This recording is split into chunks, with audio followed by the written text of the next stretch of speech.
बिटिआरआ सरखार जानानै देरहानानै दिनैसिम दाउ गोदादों बे दाउआखौनो हख्लायना होबावदों 10-20,000 निर्मल देरहाबाय प्रमद सरखार दिनैसिम आथोनाबो मोनाखै नै दिनैसिम गोदानानै जायो जों दिनैसिमबो बिनाया दा इलेक्सन गेलेनो नागिरदों बावहाय होगोन ना होआ खामानि गैया होआ बिनाया आंनिनो माबासो न'खरनि आंखौ बिमादै आच्छा सोमोन्दोआव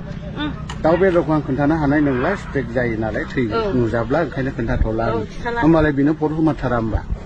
जोङो दा इउपिपिएलआवनो दङ नायनायसै न'आ मोनोना मोना न'आ मोनबाय मोना न' मोनफेराखै न'आ मोनखायाखै मादै बिनानोलाय भटखौ मानो होआ माथो बिनाया हा गेलेगोननो होगासिनो दंना जोङो नोंहालाय जोंथ' बेयावनो सार ओमफ्राय मोनफेरा जेबो आयै अन्थाव बाथाव दासिमबो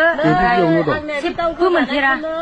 न'बो गैया ओमफ्राय नै दखानाबो एथ' खस्थ' होनानै जायो नै आं नों बेसे गोबाव जाखो बिदि दखान होना जानो आं बिदिनो 4-5 मास जाबाय नोंनि दखान होनायखौ आङो गाहाय थाखो होनना बुङो मानो होनबा नों दिनैसिमबो बर'फोरनि गेजेराव बिदि 12 मिसल फाननानै न'खरखौ सोलिगासिनो दङ नङा होमबा